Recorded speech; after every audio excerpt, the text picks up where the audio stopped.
नमस्कार, मैं हूं हिम्मत सिंह बिष्ट और आज मैं आया हूं आसाम के गोलाघाट डिस्ट्रिक्ट के नुमलीगढ़ एरिया में, जहां पे आप देख रहे होंगे खूबसूरत सा चाय बागान है। और हम इसके बारे में आज बात करेंगे। हम बात कर रहे हैं आज टी के बारे में, जो दुनिया में सबसे ज़्यादा पानी के बाद पिया जाने वाला बेवरेज है। और इस पौधे, जिसको कैमेलिया साइनेसिस कहते हैं, इस प्लांट से चाय की लगभग पूरी दुनिया में 3000 वैरायटी तैयार की जाती है, जिसका आप लोग पूरी दुनिया में आनंद लेते हैं। तो आज हम इस बागान में आए हैं। आप देख रहे होंगे कि यहाँ पर महिलाएं टी प्लकिंग कर रही हैं। और ये आसाम का जो क्षेत्र है, ये हमारे देश का पूर्वोत्तर राज्य है और ये राज्य चाय के लिए फेमस है। पूरी हमारे देश में जितनी चाय होती है उसका लगभग 50% सिर्फ आसाम में प्रोड्यूस की जाती है। और यहाँ की चाय बहुत मशहूर है। सबसे अच्छी चाय दार्जिलिंग और आसाम की होती है, ऐसा माना जाता है, समझा जाता है, और इसका स्वाद भी बताता है। तो आइए बात करते हैं इसके बारे में। ये चाय आसाम की, इस प्रदेश की इकोनॉमी को भी इफेक्ट करती है। आप कह सकते हैं कि आसाम की इकोनॉमी इस चाय पर डिपेंड करती है। तो आप देखेंगे कि इस चाय के एक पौधे से, जिसको कैमेलिया साइनेसिस कहते हैं, इस पौधे से 3000 तरह की चाय कैसे तैयार की जाती है। तो सबसे पहले हम बात करेंगे इसकी प्लकिंग की। ये जो चाय का पौधा है, इसकी प्लकिंग कैसे की जाती है। तो इसमें आप देखेंगे जो आइडियल प्लकिंग की जाती है, उसके लिए हम ढूंढते हैं, इसको बर्ड कहते हैं, और ये फर्स्ट लीव, ये सेकेंड लीव, और यहाँ से जो ये इसको प्लक कर दिया जाता है।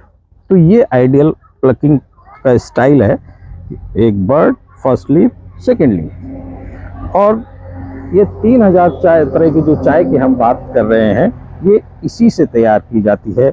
वो डिपेंड करता है कि कैसे हमने इसकी प्लकिंग की, किस टाइम पे हमने इसकी प्लकिंग की, कैसे हमने इसकी वेदरिंग की, कैसे ऑक्सीडेशन हुआ है, कितना उसमें टाइम दिया है, और कैसा उसके बाद हमने इसका फर्मेंटेशन किया है। तो ये प्रोसेस है टी को बनाने का। इस प्रोसेस से ही हम अलग अलग तरह की टी तैयार करते हैं। और ये टी जो हम तैयार करते हैं, इसको पूरी दुनिया में इसी एक पौधे से तैयार किया जाता है। तो आज ये महिलाएं आप देख रहे हैं, ये आसाम का जो क्षेत्र है, जो सबसे बड़ा उत्पादक हमारे देश का है, यहाँ पर इस चाय का, इन चाय के बागानों का विस्तार, इसका प्रचलन और इसको बड़ा स्वरूप देने का काम ब्रिटिश लोगों ने किया।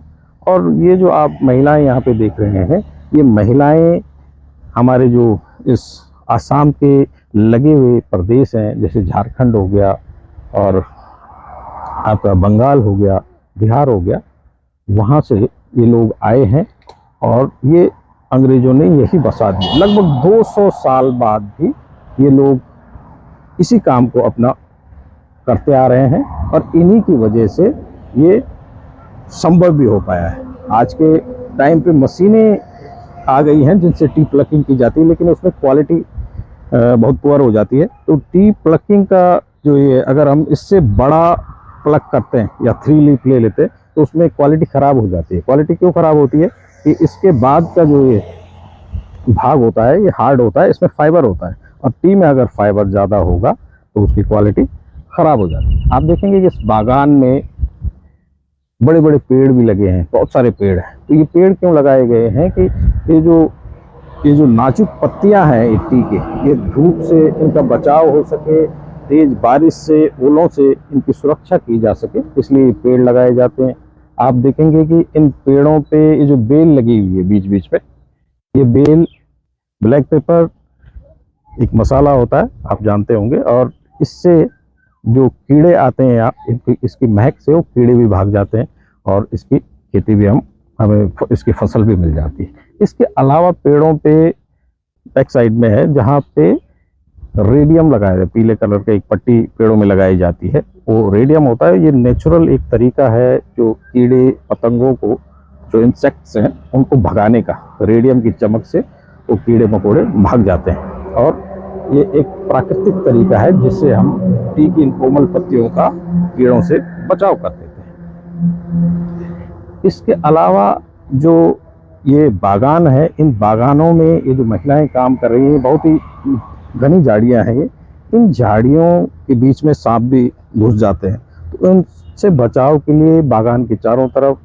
लेमन ग्रास की लगा दिया जाता है, जिसकी महक से सांप भाग जाता है। आप देखेंगे कि इसमें ये नहर सी बनी हुई है, नालियां बनी हुई है, और बेहतरीन चाय के उत्पादन के लिए, खेती के लिए ढालदार स्लोपदार जगहों का इस्तेमाल किया जाता है। ऐसे में बागान लगाए जाते हैं, इनको स्लोपदार बनाया जाता है, बीच में ड्रेनेज का सिस्टम बनाया जाता है। ये ड्रेनेज के लिए है क्यों, ताकि यहाँ पे पानी इकट्ठा ना हो। अगर पानी इकट्ठा होगा तो ये इस प्लांट को खराब करने का काम करता है, इससे इसकी पैदावार पे भी फर्क पड़ता है और ये पौधा भी खराब हो सकता है। ये चाय का जो पौधा है, अगर इसकी कटिंग ना की जाए, इसको कमर की हाइट तक काट दिया जाता है ताकि ये प्लकिंग के लिए इजी हो जाए और इसमें बढ़िया से कोमल पत्तियां आ जाए। और अगर ये बड़ा हो जाएगा तो टी प्लकिंग में प्रॉब्लम करेगा। इसके अलावा अगर आप देखेंगे कि जो ये प्लांट है, हम अगर इसको बीज से रोपित करते हैं, बीज से इसको पैदा करते हैं या कलम से लगाते हैं, तो उसमें बहुत सारा डिफरेंस आ जाता है। डिफरेंस क्या होता है कि अगर हम इसको बीज से तैयार कर रहे हैं तो इस एक पौधे की उम्र लगभग 90 से 100 साल होती है, और अगर वहीं हम इसको कलम से लगाते हैं तो इसकी उम्र 40 से 50 साल होती है। उसके बाद इस पौधे को उखाड़ दिया जाता है और इससे ये बहुत ही मजबूत हो जाता है। और ये देखिए आपके बहुत हार्ड है, ये नीचे का तना देखेंगे बहुत हार्ड है, और ऊपर से देखेंगे इसका फैलाव काफ़ी है। तो इससे जो टेबल के स्टैंड बनाए जाते हैं, आप घर में साज सज्जा का सामान इससे तैयार किया जाता है। तो बहुत सारे उपयोग इस चाय के हैं। आइए एक और जानकारी मैं आपको दे दूं। जो ये चाय की पत्तियां हैं जो हमने प्लक की, यहाँ से प्लकिंग के बाद इनको फैक्ट्रियों में भेज दिया जाता है और इससे चाय तैयार की जाती है, उसकी वेदरिंग होती है और बाकी अन्य प्रोसेस से इसको तैयार किया जाता है। तो आप ये देखेंगे कि लगभग 5 किलो इन पत्तियों से, ताज़ी पत्तियों से 1 किलो चाय तैयार हमें मिलती है, जिसका उपयोग हम अपने घरों में करते हैं। आज हम इस खूबसूरत बागान में आए हैं। बागान का आप आनंद लीजिए। आप देख सकते हैं दूर दूर तक, कई किलोमीटरों तक ये फैला हुआ है। इस रोड के उस तरफ भी है, इस तरफ भी है, और ऐसे हजारों बागान आपको आसाम के हर एरिया में देखने को मिल जाएंगे। बहुत बड़े तादाद में यहाँ पर चाय की पैदावार की जाती है। और ऐसे ही रोचक जानकारियों के लिए आप हमसे जुड़े रहिए। आप स्वस्थ रहिए, मस्त रहिए, मुस्कुराते रहिए और हमसे जुड़े रहिए। और आगे जानकारियों के लिए धन्यवाद।